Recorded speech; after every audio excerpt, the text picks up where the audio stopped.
Bom, então, nesse bloco a gente vai falar sobre quais são as especificidades das soldas de revestimento contra a corrosão ou contra desgaste, visto que os requisitos envolvem resistir à corrosão ou resistir ao desgaste.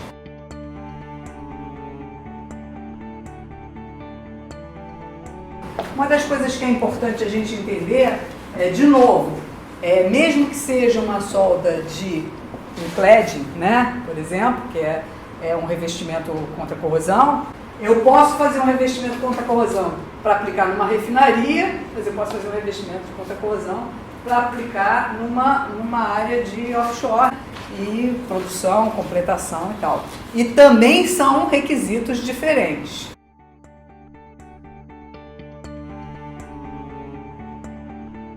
Em refinarias a gente usa muito os clads para resistência a ácido naftênico, né, em alta temperatura.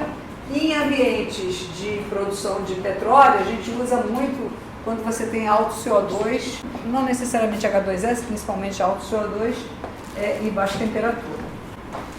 E não é o caso aqui da gente explicar tanto, mas aqui mostra a questão da pressão parcial de H2S e pressão parcial de CO2, e aqui é um diagrama para a seleção dos materiais.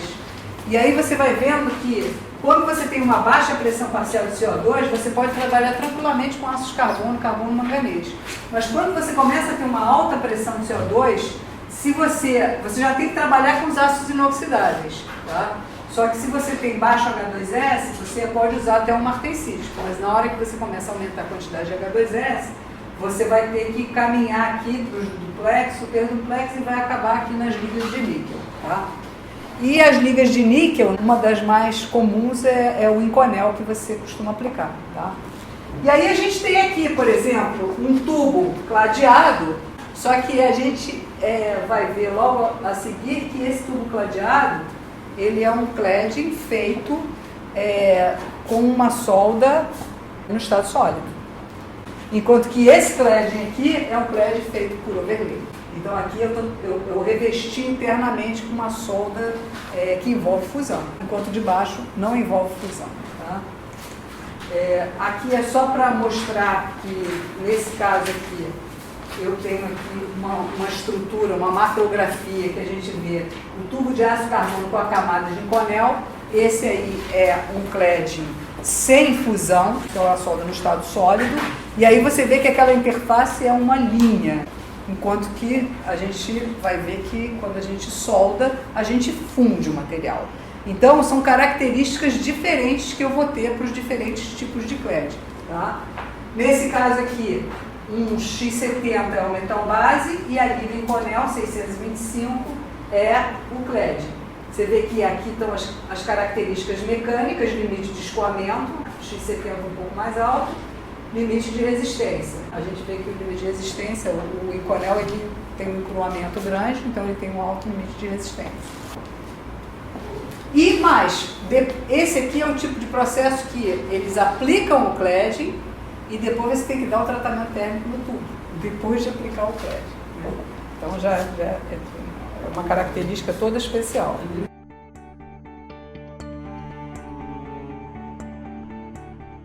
A gente tem que pensar o seguinte, metalurgicamente pensando, fusão envolve diluição.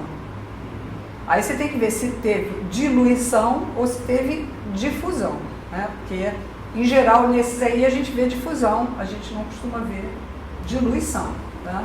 Então você não mistura ele do líquido com solidificação, né?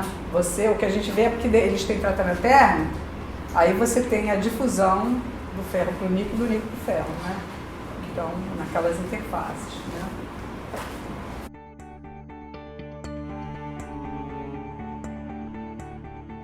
Aí a gente tem, por exemplo, um overlay. Essa aqui, por exemplo, é uma solda TIG automática.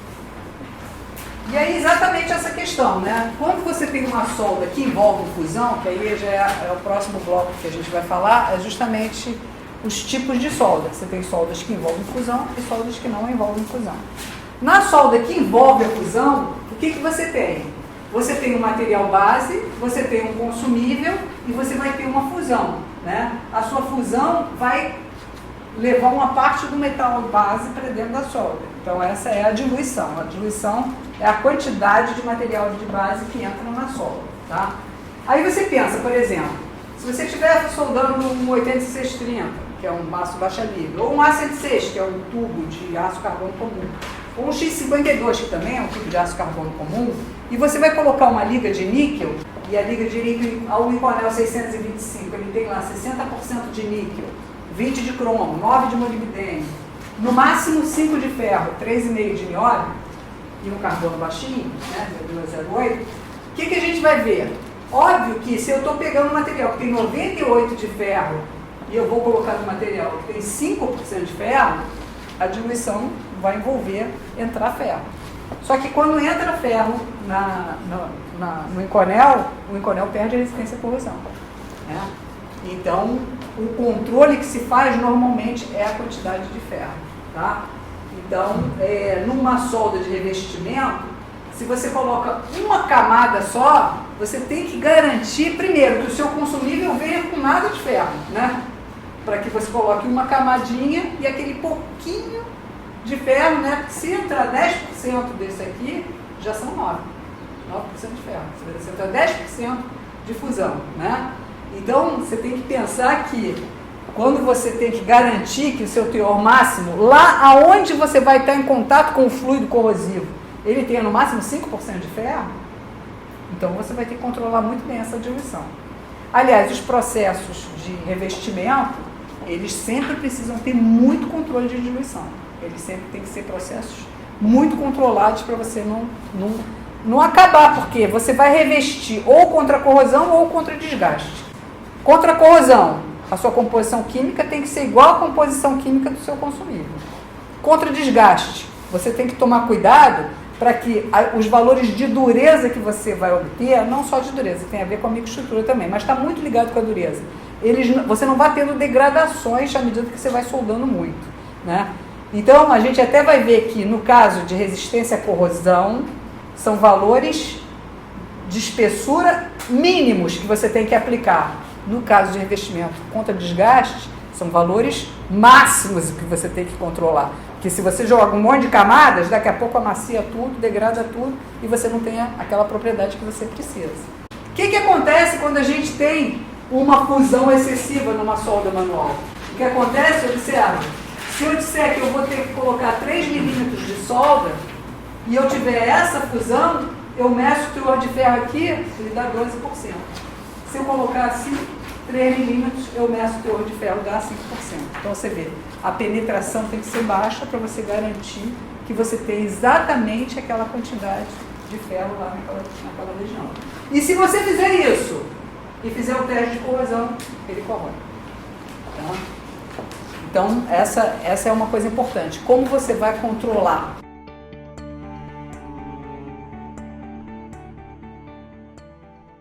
E isso tem muito a ver com os processos. Quando você faz um processo, 2 camadas, 2 camadas, 2 camadas. Tigela quente, eletrodo revestido, ar submerso. Se você for ver, olha as dimensões que você tem. Então, você tem que usar processos adequados. Porque às vezes você pensa assim, eu vou fazer logo um arco submerso aqui, porque no arco submerso eu boto logo 5 milímetros numa camada só. Pô, mas será que aquela tua camada de 5 milímetros no arco submerso, ela vai chegar lá em cima com aquela composição que ela tem que ter? E aí você não vai chegar, então eu tenho que botar 2 camadas. Mas aí você vai botar 2 camadas de 5 milímetros, aí você vai ter 10 milímetros de camada. Né? Mas você só precisava de 3. Né? Então, tem que pensar muito bem quando você faz o seu revestimento. Por quê? Porque quando você soldar, você vai ter uma superfície usinada, aí você vai colocar uma camada e você vai botar quantas camadas você precisa ter para que quando você usinar na sua superfície, você tenha exatamente a composição do seu consumível. Então isso envolve você saber quanto que você está colocando por camada. E obviamente, quando você vai soldar, as suas variáveis são muitas. Então você pode fazer um cordão maior, um cordão menor. De que adianta você botar 5 milímetros de cordão e ter que tirar 2 milímetros na usinagem?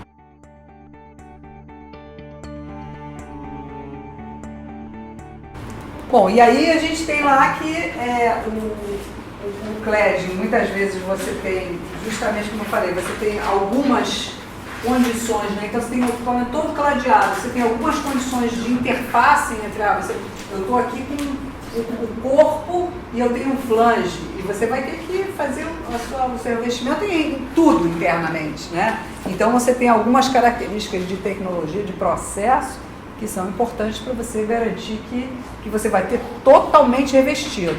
No caso de cladding de revestimento contra a corrosão, você tem então que garantir total continuidade do seu revestimento, para você não, porque um pontinho que abriu, aí corrói, né?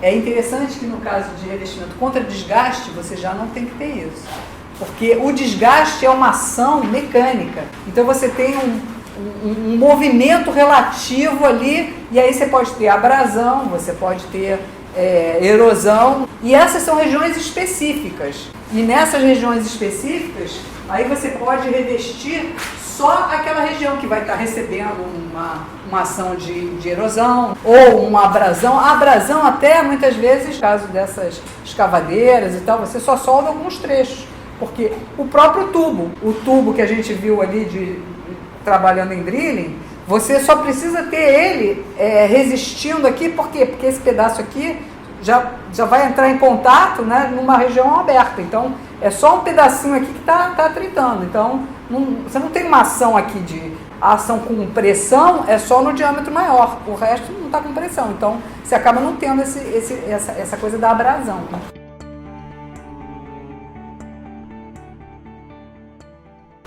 Uma dúvida agora na minha cabeça. Imagina que você tenha que usar as duas coisas, ou seja, liberação da espessura e proteção dessa corrosão. Por exemplo, você tem uma parede que ela está abaixo do limite especificado de espessura. Só que se ela está, por exemplo, 2 milímetros abaixo, e eu quero também que ela vire resistente à corrosão, por algum motivo, eu poderia já aplicar direto um revestimento protetivo, por exemplo, de um material similar, um carbono, colocar em conel, ou eu teria que primeiro reconstruir até o limite com o mesmo material similar para depois... Essa foi uma pergunta interessante, porque se você viu ali atrás, a propriedade do Inconel é similar a um X70. Então, assim, se você precisa garantir, porque normalmente esses revestimentos, eles não entram no critério de projeto, você não considera que tem, né, aquela espessura a mais do revestimento. Então você teria que garantir com o substrato, você teria que garantir a resistência. Mas se o seu consumível já tem uma resistência similar ao metal base, não tem problema nenhum. Você pode aplicar ele direto, né? Exatamente isso para o caso de resistir à corrosão. No caso de resistir ao desgaste é totalmente diferente. Você tem que primeiro restaurar o material para depois colocar a sua camadinha dura em cima, né? Mas no caso de resistência à corrosão não tem problema. Normativamente, se você pegar o ASME 9 lá, se você quiser usar o cladding como não só resistência à corrosão, mas como estrutural, você tem que qualificar pensando que ele vai ter essa atuação. Ou seja, na hora de você fazer um ensaio mecânico, por exemplo, você tem que fazer com o cladding, que é diferentemente quando você está qualificando só o revestimento que você retira o cladding. É uma boa observação. Então você tem que ter essa tratativa para atender também esse requisito normativo. Assim, não só se você também tiver requisito de tenacidade, você também tem que... Testar também. Se você está considerando que o seu material, ele também vai ser usado para restaurar, né? Então, aliás, essa foi uma observação boa do Henrique, porque quando você vai unir, você tem determinados requisitos de qualificação. Quando você vai restaurar, você tem parecidos, mas também tem o build-up, é qualificado separado. E quando você vai com um overlay, eles também têm requisitos diferentes. Então, se você quer usar para restaurar e overlay, aí você faz uma qualificação de procedimento que vai atender as duas coisas. Aliás, eu acho que essa parte de reparo é uma das partes mais bonitas que existe, porque você vai pensando naquilo que você tem que fazer. Em construção, eu acho que o pessoal não dá tanto valor para a solda, mas nessa parte de reparo é um quase uma arte, né? Então,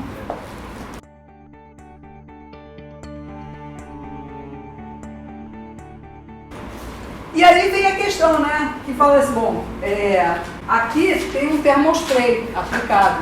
Esse termospray, ele é de uma liga resistente à corrosão e ele vem com uma quantidade grande de poros. E ele foi aplicado na região de um pino, onde você teria uma vedação elastomérica ali, então mas estaria passando também areias e tal, então você teria uma ação abrasiva também, então é um revestimento que teria uma função de desgaste, porém está no meio corrosivo. Quando é só desgaste, o poro não faz uma diferença.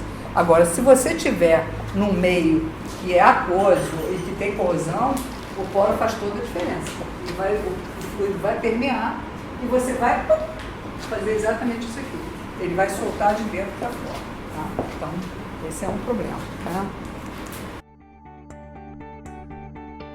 Então, fechando esse bloco também, uma região revestida contra a corrosão, ela precisa ser contínua e com uma espessura superior à mínima, cuja composição química garanta a resistência ao meio, enquanto uma região revestida contra o desgaste precisa ter uma espessura inferior à máxima, para ainda assim ter o requisito mecânico, porque muitas camadas de solda degradam a estrutura e reduzem a resistência ao desgaste.